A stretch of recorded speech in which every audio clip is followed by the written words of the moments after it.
कहीं बहती है, कहीं 2 नदी बहती है, और वहाँ 3 नदी की धारा आती है, गंगा, यमुना और सरस्वती। सरस्वती तो गुप्त हैं, वो दिखाई नहीं पड़ती, उनकी धारा दिखाई नहीं पड़ती है, लेकिन है बहुत पतली धारा, दोनों के बीच में वो बहती है। और होती ना तो पुराणों में ये चीज़ क्यों आती? तो पौराणिक कथा के अनुसार कहते हैं भाई, इन तीनों में स्नान करने से क्या होता है कि पाप सब धुल जाते हैं। उस वक्त पर पाप नहीं रह जाता है, इसमें स्नान करो। तो बहुत से लोग जाते हैं, स्नान करते हैं त्रिवेणी, लेकिन पाप धुलता नहीं है। ये जो मन चंचल हो गया, काम की वासना जगा देता है, और शरीर से लोग वहाँ पाप कर डालते हैं, यानी समझो बुराइयाँ कर डालते हैं, औरत के साथ, औरत आदमी के साथ, यानी समझो गलत काम कर डालते हैं। वहाँ पर जो चोरी चकारी कर लिया गए, या और मतलब ये है बहुत से पाप होते हैं, वो पाप कर डालते हैं लोग। मौका रहता है, मौका रहता है तो फ्री रहते हैं, चाहे औरत हो, चाहे आदमी हो, चाहे जो भी, आज़ादी रहती है। विश्वास रहता है लोगों को कि हमारी लड़की जा रही है, कोई बात नहीं, औरत जा रही दर्शन करने, सत्संग सुनने, इसने उसने, और उसी में गड़बड़ हो जा रहा है। आजकल ज़्यादा होता है, धार्मिक स्थानों पर ज़्यादा आजकल होता है। तो कहा, तीरथ गए 4 जना, चित्त चंचल मन चोर, और एको पाप नशे नहीं, और लाद लिया 10 और, एक भी पाप खत्म नहीं हुए, और 10 और लाद लेते हैं, तो कर्म भारी हो जाता है, तो उसकी सज़ा मिलने लगती है। तो अब आप ये समझो प्रेमी, जब संत मिल जाते हैं और संतों का सत्संग मिल जाता है, और वो जब बता देते हैं कि अंदर की धारा में नहाओगे, अंदर में गंगा यमुना सरस्वती की धारा है, उसमें जब नहाओगे, स्नान करोगे, तब आप ये समझो ये पाप धुलेंगे या कर्म धुलेंगे। तब कहोगे अंदर कहाँ है, बहुत समझा दें आपको। देखो, ये बाईं तरफ जो श्वास निकलता है, ये ऐसे श्वास लेते हो ना, और श्वास निकलता है, जिसको चंद्र नाड़ी कही गई है, और दाहिनी तरफ है एक, दाहिने नाक से आप हवा खींचते हो और गर्म हवा निकालते हो, तो इसको सूर्य नाड़ी कहा गया है। तो आप ये समझो प्रेमियों कि नाड़ियाँ हैं ये, इंगड़ा, पिंगड़ा, सुषुम्ना और 3 ये नाड़ियाँ प्रमुख नाड़ियाँ हैं। और वैसे तो आप ये समझो 72,000 नाड़ियाँ हैं, सब मिला करके पतली सब हैं, लेकिन सब इससे यानी चलायमान हैं, 3 प्रमुख नाड़ियों से चलायमान हैं। आप जो बाएं हाथ, बाएं नाक से जो हवा लेते और निकालते हो, बाईं नाड़ी जो है, बायां नाक जो है, इसको यमुना बताया गया है, और दाहिने वाले सांस, दाहिने वाले नाक को गंगा बताया गया है। और सरस्वती जैसे कहाँ पर है, सरस्वती की धारा यहाँ से है, यहाँ ब्रह्मांड जिसको कहा गया, सबसे ऊपर जो जीवात्मा से जुड़ी हुई है वहाँ पर है। तो जब ये तीनों धाराएं मिलती हैं, तो जैसे तीनों धारा प्रयाग में मिलती है, तब कहते हो ये त्रिवेणी बना, ये यहाँ स्नान करना चाहिए, धारा में स्नान करने से मुक्ति मोक्ष मिलेगा, पाप धुलेंगे।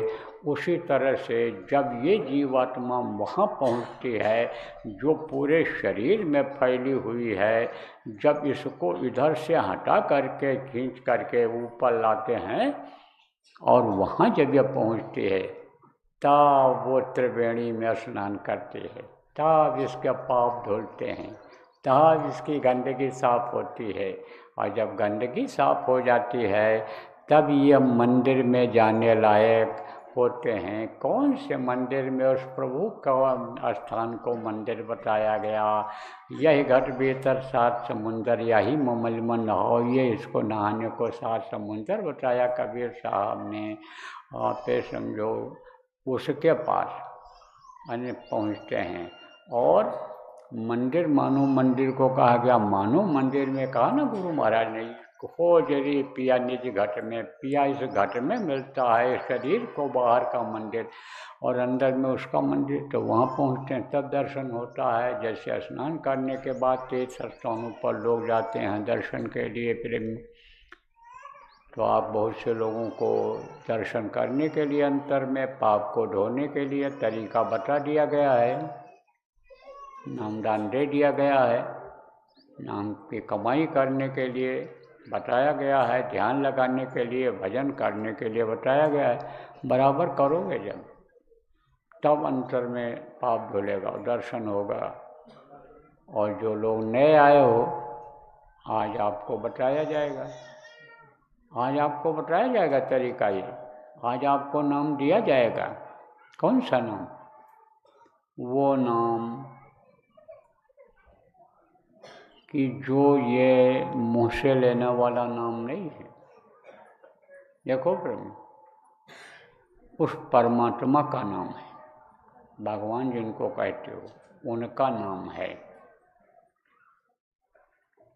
बल्कि यूँ कहो तो वो अनाम है, लेकिन किसी न किसी नाम से पुकारते हैं उनको लोग, तो वो नाम परमात्मा का है, प्रभु का है, वो अविनाशी हैं। आप ये समझो कभी नाश होने वाले नहीं हैं। वो कभी भी छोटे बड़े पानी जैसे लोग पैदा हो जाते हैं, कोई आदमी छोटा रहता है, कोई बड़ा हो जाता है, ऐसे नहीं है। कोई पेड़ पौधा छोटा रहता है, बड़ा हो जाता है, ये सब कुछ नहीं, वो एक जैसे हैं, एक ही जैसे हैं। और यहाँ जन्म नहीं लेते हैं, वो न जन्मते हैं न मरते हैं, वैसे कोई बने हुए हैं। यहाँ धरती पर नहीं आते हैं, मनुष्य शरीर में नहीं आते हैं। जानकारों ने, महात्माओं ने कहा है ना, संतों ने, कि साहब सबका बाप है। कबीर साहब ने उनको साहब कहा है, किसी ने अकाल पुरुष कहा है, हम उनको जय गुरुदेव कहते हैं, क्योंकि वो गुरु नाम में समाये हुए हैं, उनकी शक्ति इसमें भरी हुई, इसीलिए गुरु हमेशा इस धरती पर रहे हैं। और जय नाम गुरु महाराज ने आगे लगाया और देव लगाया, बीच में गुरु ही रखा है। तो वो जन्म नहीं लेते हैं, मनुष्य शरीर में नहीं आते हैं। और जो मनुष्य शरीर में आते हैं वो साहब, उन्होंने नहीं कहा कि ये साहब हैं, साहब उनको कहा है किसको, जो जन्म मरण से परे हैं, दूर हैं।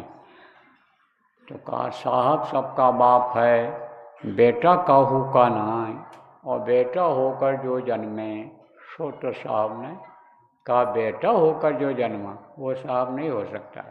साहब की शक्ति तो आ जाती है, ताकत तो उसमें आ जाती है, लेकिन वो उनके जैसा यहाँ धरती पर नहीं बन सकता है। तो साहब सबका बाप है, सबका बाप। और जो मनुष्य शरीर में आते हैं और ऊपर से शक्ति उनको मिलती है, किसी भी लोक की रहती हो, तो वो जो नाम बताते हैं या उनके शरीर का जो नाम होता है, वो यह ध्वन्यात्मक नाम नहीं है। यह नाम नहीं है कि जिससे कलयुग में भवसागर से पार हो जाएं, वो नाम ये नहीं है।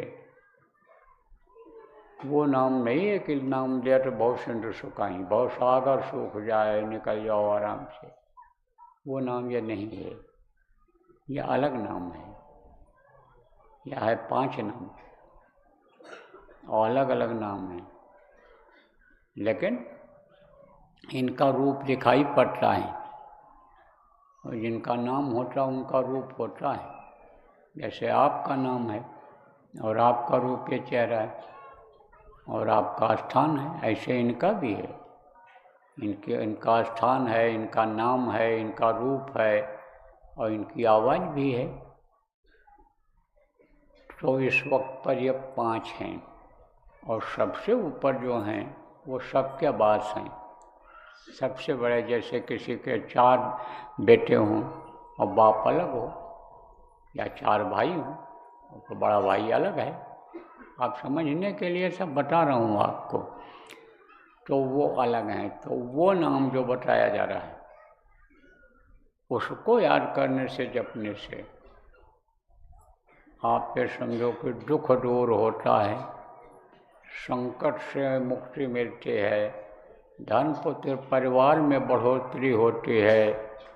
आदमी अभ्यास अगर बराबर करता रहे, ध्यान लगाता रहे, भजन करता रहे, सूरत जीवात्मा जिसको कहा गया है शरीर से निकलती रहे, ऊपरी लोकों में घूमती रहे, तो वो दीर्घ आयु होता है। दीर्घायु किसको कहते हैं? बहुत दिन जिंदा रहता है, काफ़ी दिन तक जिंदा रहता है। 100 साल से ऊपर के उम्र तक हमारे गुरु महाराज ही जिंदा रहे।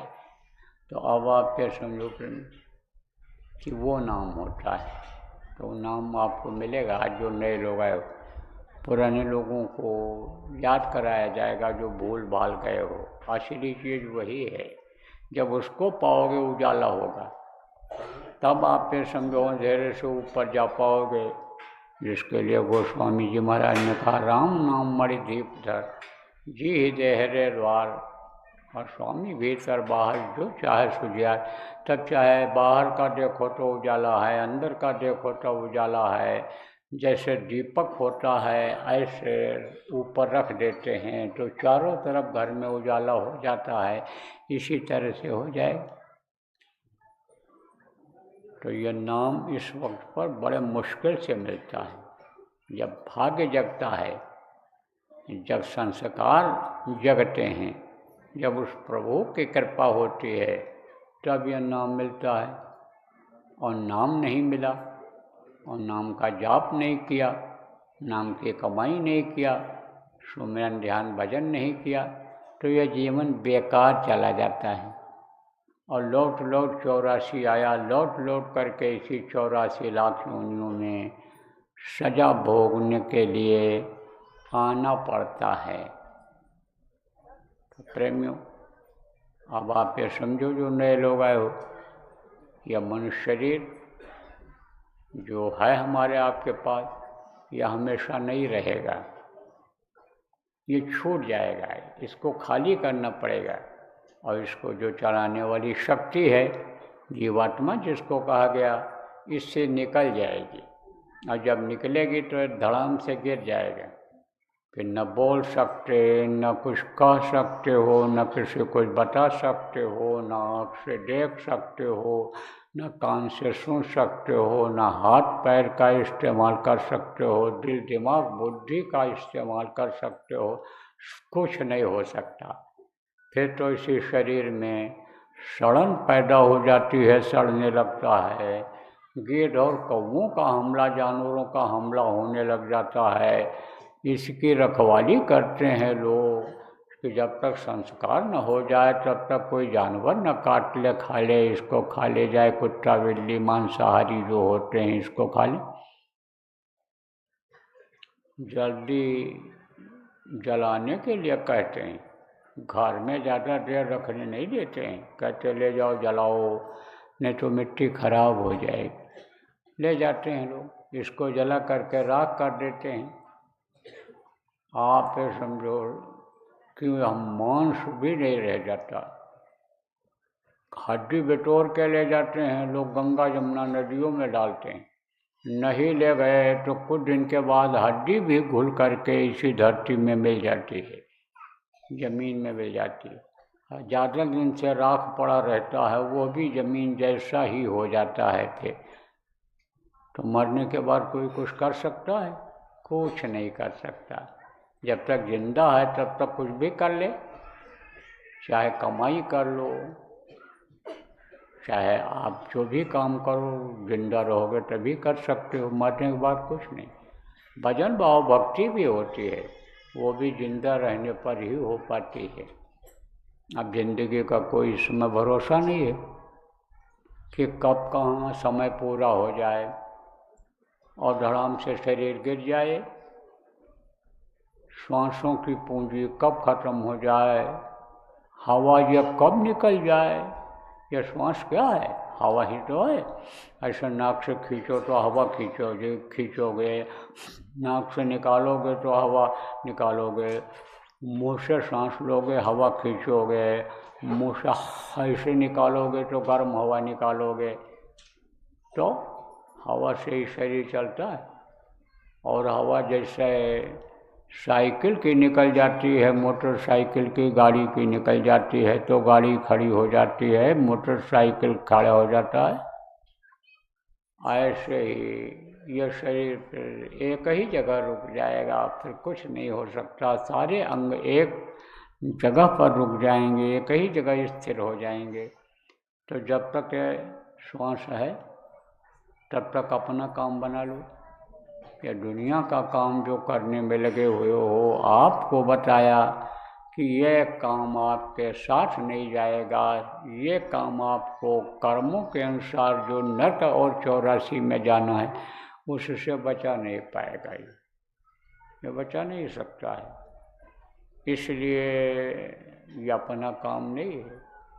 जो भी घर बनाओ, जो भी मकान बनाओ, जो भी रुपया पैसा इकट्ठा करो, जो भी नाम कमाओ, आगे आने वाले बच्चों के भले वो काम आ जाए, लेकिन आपके लिए कोई ज़रूरी नहीं है कि काम ही आएगा।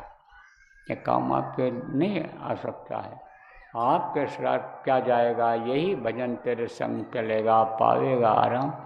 वो जो नाम आज बताऊंगा वो आपका साथ देगा। जो सुमिरन करना बताऊंगा, ध्यान करना बताऊंगा, भजन करना बताऊंगा, वो आपका साथ देगा। यहाँ भी साथी रहेगा, हर मुसीबत में मददगार रहेगा, हर तकलीफ में आराम पहुँचाएगा, और समय छूटने के, ये शरीर छूटने के बाद भी मददगार होगा। तो देखो, यह है 5 नाम आपको बताया। इसका नाम लो, जिसका नाम लेते हैं उसके रूप को याद करते हैं। अब आप ये समझो कि उसको ध्यान कहते हैं। तो यह है 5 नाम। 5 नाम में 5 रूप, 5 स्थान, 5 की आवाज़। वो मैं भी आपको रटाऊँगा, याद कराऊँगा। जितना भी आप याद कर सको याद कर लो, और जो न याद हो पावे उसका लिखा हुआ कागज यहीं पर अभी सत्संग के बाद मिल जाएगा। न मिल पावे तो आप पुराने लोगों से पूछ करके लिख लेना, और जब याद हो जाए तब कागज़ को फाड़ करके कहीं सुनसान जगह पर फेंक देना। बताना मत किसी को। अगर आप बता दोगे तो उसका कोई फ़ायदा नहीं होगा, और अगर ये नाराज़ हो गए तो आपका नुकसान हो जाएगा। आप कहोगे बाबा आप तो बता रहे हो सबको, यहाँ कई हजार लोगों के बीच में आप सबको बता दे रहे हो। तो हमको हमारे गुरु महाराज का हुक्म हुआ था। गुरु महाराज है जिनकी तस्वीर लगी हुई है इधर, देखो इस मंदिर में। ये महात्मा थे, संत थे, ये बंदी छोर थे। बंदी छोर किसको कहते हैं? जो बंधन से मुक्त करा देता है, बंधन से छुटकारा दिला देता है, वो महान होता है, बड़ा होता है। खाने पीने का इंतज़ाम कोई भी कर सकता है। जैसे कोई जेल में बंद हो गया, अब कोई भी गया उनके खाने पीने का इंतज़ाम करवा दिया, वहाँ ले गया, कंबल दे दिया, ठंडी में ओढ़ने के लिए कपड़े दे दिया, पहनने के लिए खाने की व्यवस्था करवा दी, सब कुछ कर दिया। अपने धन दौलत से परमार्थी भाव रख करके कर दिया। लेकिन जो बंधन से छुटकारा दिला देता है, जेल से मुक्त करा देता है, नरक 84 छुटकारा करा देता है, वो महान कहलाता, बड़ा कहलाता है,